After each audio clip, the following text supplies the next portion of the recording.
These are the headlines we're following at this hour. South Korea braces for increasing price volatility once again amid dramatic price hikes in agricultural products following the torrential rain. More mysterious packages reported across the nation suspected of being originally sent from China. The authorities in Seoul and Beijing agreed to cooperate on the matter. More details emerged of the American soldier who defected to North Korea, indicating his run was planned in advance, as the UN command is reportedly in talks with the regime over the matter. Good afternoon. The recent torrential rain has been pushing up the prices of agricultural products in the past weeks, raising price volatility once again. Global uncertainties like Russia's recent suspension of its grain deal with Ukraine are also fueling concerns. Our Lee Dae-yeon has more. Consumer price rises in South Korea seem to be cooling, but there could be more price volatility amid the recent torrential rainfall. According to Statistics Korea, the consumer price index for daily necessities was up 2.3%, the smallest increase in 27 months. The index consists of 144 items often bought by consumers, reflecting how consumers actually feel inflation.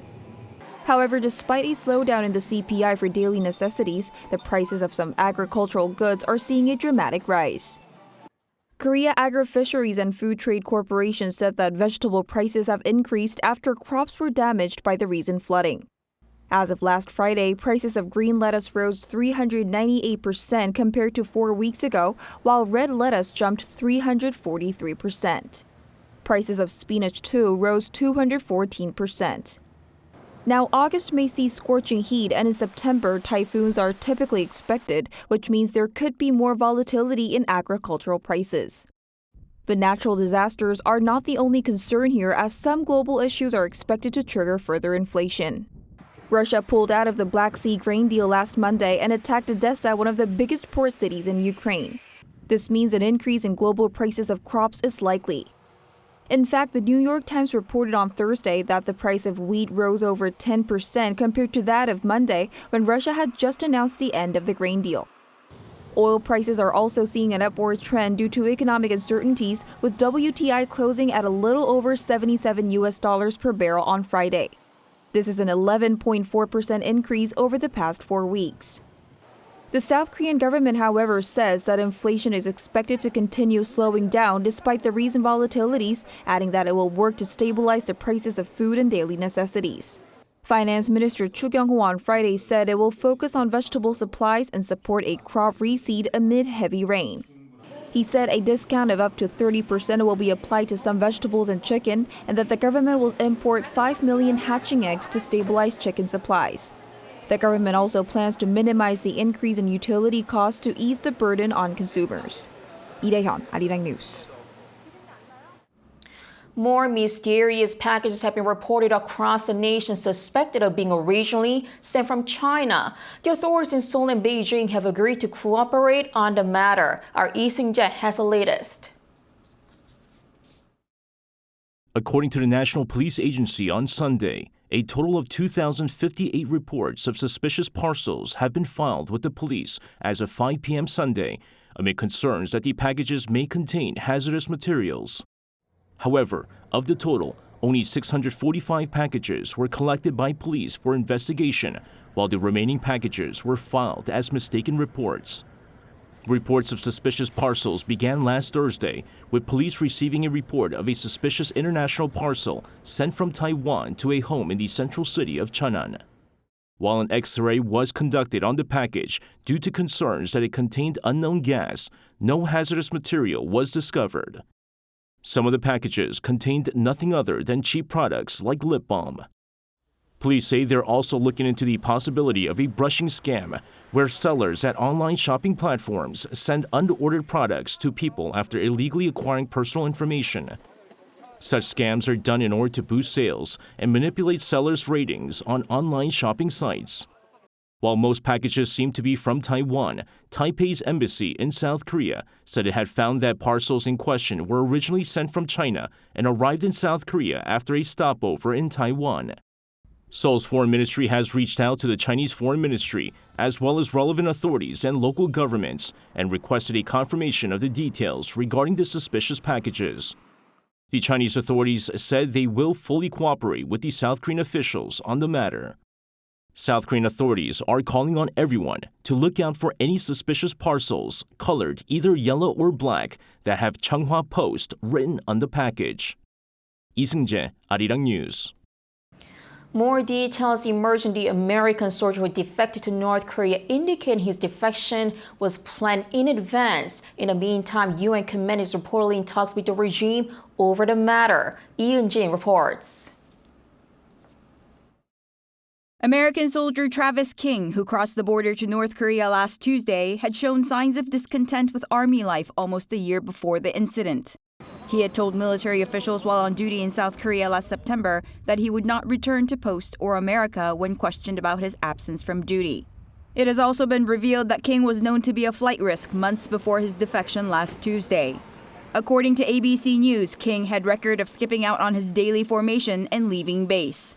And in a leaked U.S. military serious incident report, the U.S. Defense Department said King was barred from leaving South Korea for 3 disciplinary incidents that occurred last year.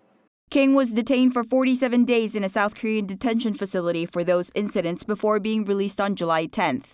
While the motive behind his defection remains unclear, U.S. officials added that he was facing military disciplinary action upon his return to the United States on a scheduled flight that he failed to board. This has sparked criticism within the military community that U.S. Forces Korea should be held accountable for negligence, pointing out USFK's poor handling and monitoring of service members who break the law. But also called into question was processes at the United Nations Command, the UNC, where identification check procedures are carried out for all JSA tour groups. King had joined a full-day tour group, and the UNC's identification check procedures, which are conducted prior and through the tour, were unable to identify King as a potential problem. Meanwhile, a spokesman for the U.S.-led United Nations Command said contact with the North had been made through established hotlines. He said Private King's exact whereabouts are still unknown, but stressed that communication with the North is still ongoing. He refrained from giving further details on the matter, but did say that the primary topic of concern was the welfare of the U.S. soldier. But concerns remain as the incident occurred at a time of high tension on the Korean peninsula and while U.S.-North Korea relations remain frosty. 이은진, Arirang News. The presence of a U.S. nuclear-capable submarine in South Korea is aimed at deterring threats not only from North Korea but also from China. This is according to U.S. House Foreign Affairs Committee Chair McCaul when asked about the USS Kentucky, which had been docked in Busan last week. Speaking to ABC News on Sunday, McCaul pointed the need for the projection of strength against threats by Pyongyang's missile launches as well as from Beijing regarding Taiwan. He added that it is to remind North Korea of U.S. nuclear superiority while warning Chinese President Xi Jinping of consequences in case of any military attack. He also said the deployment of the Pacific Fleet could deter Pyongyang in the case of any conflict between Taiwan and China. Top Chinese diplomat Wang Yi has reportedly proposed trilateral high-level talks between South Korea, China, and Japan. Citing diplomatic sources, Japan's Kyodo News reported Sunday local time that Wang made the proposal during a meeting with the Japanese foreign minister in Indonesia on July 14th. The Japanese government has reportedly delivered a message to South Korean officials. Kyodo News also said Tokyo sees this as a signal from Beijing that it wishes to resume the three-way summit which last took place in December 2019.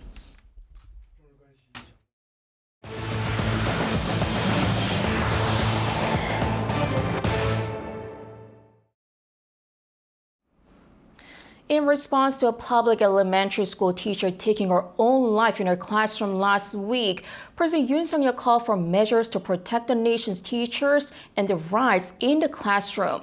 At a meeting with his top secretaries on Monday, Yoon ordered for new public notices and regulation changes that will specify guidelines in the classroom so that there isn't interference in the teaching process and teachers' authority isn't violated. President Yoon also ordered for the administration to consult with the ruling People Power Party and local governments to wipe out any remaining unreasonable regulations. Protecting and strengthening the authority of teachers has been one of the Yoon administration's goals, and an amendment to education law reflecting this has already been passed at the end of last year. South Korea and Indonesia have decided to cooperate further on electric vehicle and battery production. According to Seoul's Trade Ministry, the top economic delegates of the two countries met in Seoul on Monday, where they agreed to continue bilateral cooperation on investment in Indonesia EVs and batteries to enter the global EV market together. In particular, they will expand investment to strengthen the supply chain for key minerals used to produce batteries, including nickel. They will also strengthen cooperation in next-generation energy sectors, such as battery recycling and small modular reactors. Naver Webtoon's lore Olympus has won the Eisner Award for Best Webcomic for the second year in a row. According to the webcomic platform Naver Webtoon on July 22nd, it is the first time a work has received this award consecutively since the Best Webcomic category was first established in 2017. Lore Olympus drawn New Zealand artist Rachel Smith sets characters from Greek and Roman mythology that is, such as Hades and Persephone in modern settings, and has gained immense popularity among English-speaking readers. The Eisner Award, established in 1988 and named after the pioneering American cartoonist Will Eisner, is considered the most prestigious award in the U.S. comic industry. It is that time of the year once again where people from all around the world gather in huge numbers in South Korea's Podium for the Mud Festival. Our Song Yujin went there. Boryeong. Millions gather in summer at the city's Daecheon Beach for the now famous Mud Festival. The festival originally started small in 1998 as part of the city's efforts to promote its mud-related businesses like cosmetics. Boryeong sea mud is renowned for being rich in minerals that are great for the skin. But over the years, it's grown into one of the most well-known and cherished summer festivals in Korea, attracting more than 46 million people over the past 25 years. And it's back at full scale for the first time since 2019, before the pandemic. This year, we extended the festival period from 10 days to 17 so that more people can stop by and enjoy our festival. All of its regular attractions are back, like this giant mud pool where you can dance and have a mud fight. So besides the giant mud pool, there are a lot of ways to enjoy the mud here, like this.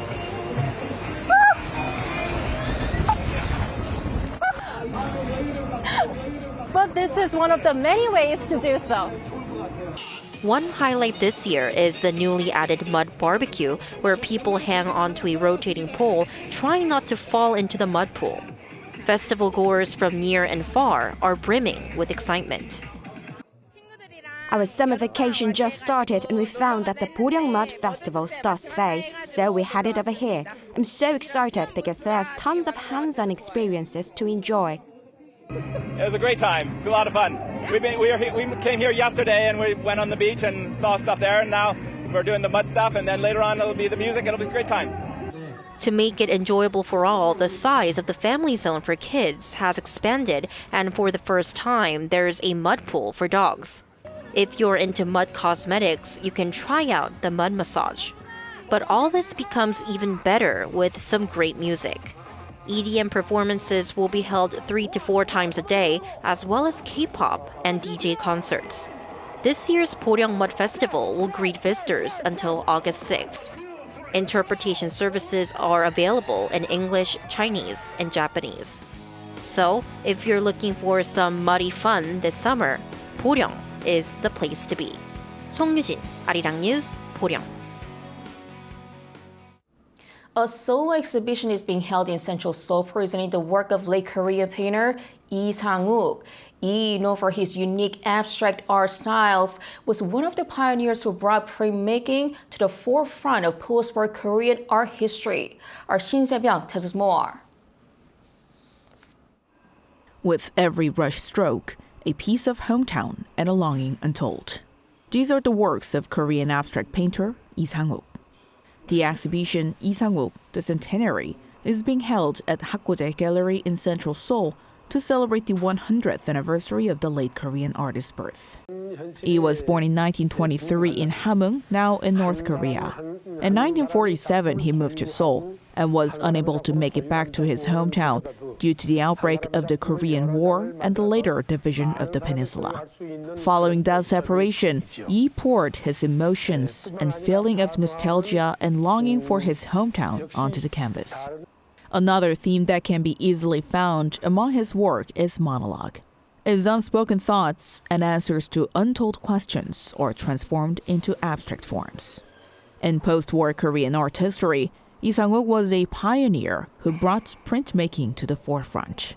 He was also an artist who charted his own path while distinguishing himself from the prevailing trend of 단색화, or Korean monochrome paintings in the late 60s and 70s by featuring his own abstract styles.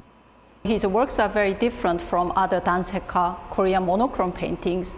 He has two abstract idioms. One is lyrical abstract art. The second one is calligraphic abstract art in his work. His work conveys vivid colors and bold lines. At the same time, everything is expressed in abstract form, such as squares for calligraphic abstractions and circles for lyrical geometric abstracts. His unique and idiosyncratic abstraction styles have garnered attention since last year, when he was one of the 7 artists showcased at the gallery's exhibition, featuring works from the mid-20th century. The current exhibition marks his first solo exhibition in 26 years, bringing his lasting legacy to art lovers' attention. This exhibition will run until July 29th.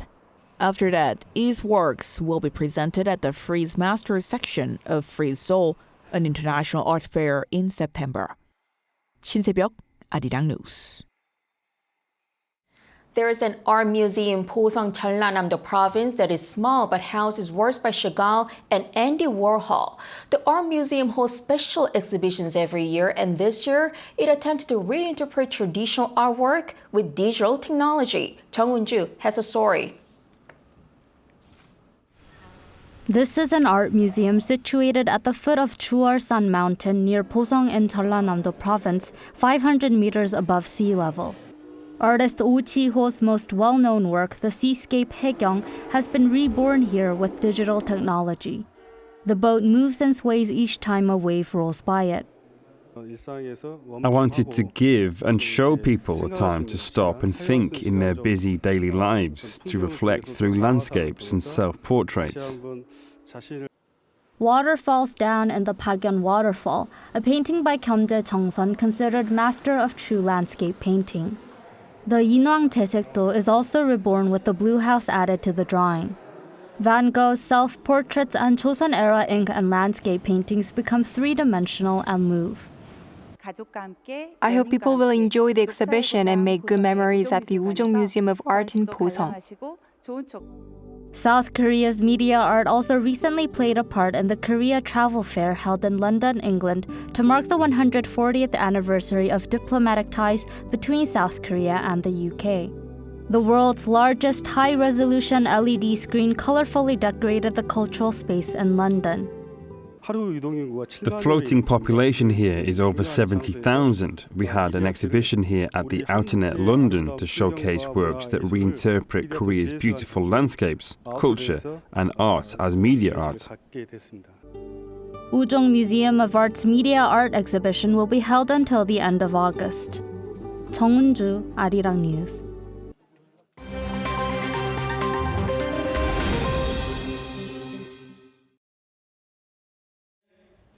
Let's take a look at what's going on in the world now.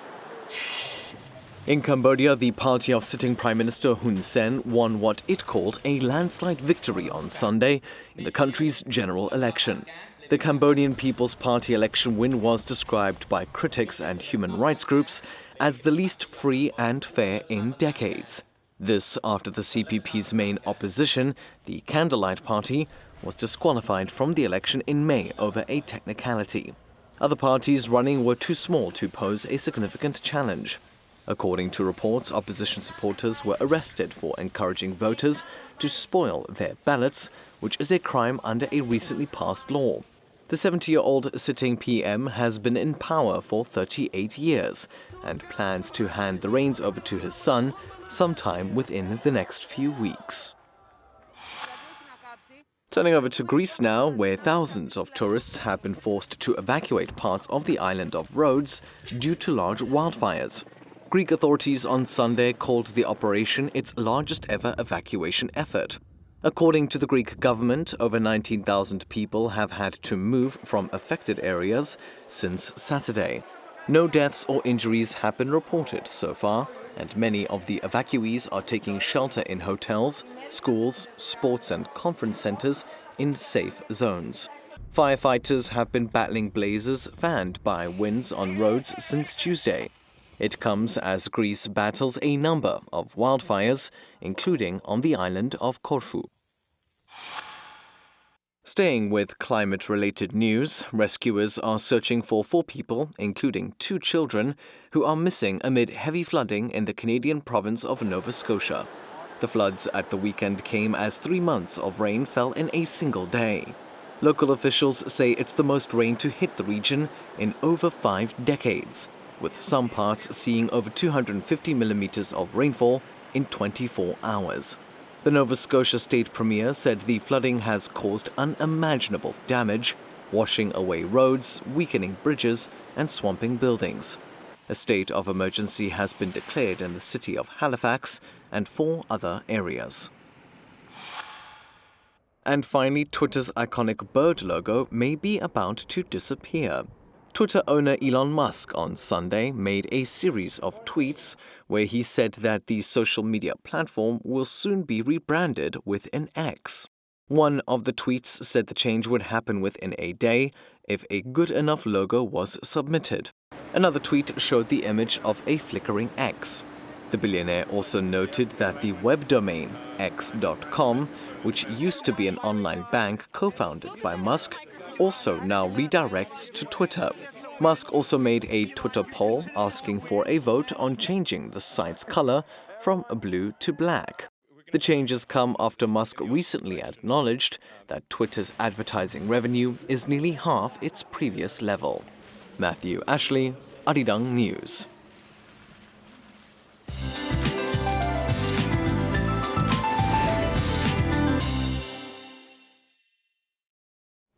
Good afternoon. Thick rain clouds are covering southern provinces, and they dropped heavy showers of 30 to 40 millimeters an hour along the coast of Jeollanam-do province earlier in the day. Jeollado provinces could see up to 100 millimeters into Tuesday. The rest of the south will see 60 to 80 millimeters. Meanwhile, the capital area is forecast to see rain mainly on Tuesday. More rain clouds from the southwest are moving in, with heavy rain warnings issued in Gwangju and Jeollado provinces. The rest of the south and Gyeongsang-Pukdo province are under a heavy rain advisory. Now, concerns are rising as this band of rain will hammer down on flood-hit areas. Afternoon highs are hovering at 30 degrees Celsius this afternoon, going up 3 to 4 degrees higher in central regions, but similar to Sunday in the southern provinces. We'll see more clouds and sunshine this week, with frequent passing rain in the forecast in the south. The capital area will not have a major heat wave this week. That's Korea for you, and here's a look at the international weather conditions.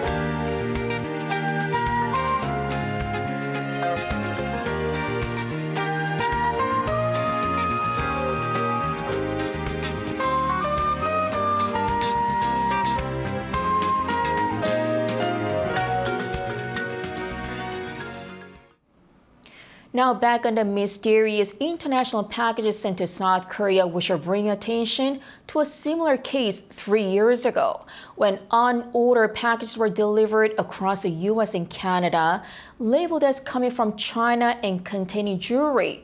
But inside were random seeds, causing authorities to point to a potential brushing scam where fake orders are sent out to create positive reviews. Investigations are underway into the cases in South Korea. In the meantime, if you get a strange packet, do return it to sender or throw it away. Also, change your passwords and closely monitor your credit card bills. That is all for today. Thank you so much for watching.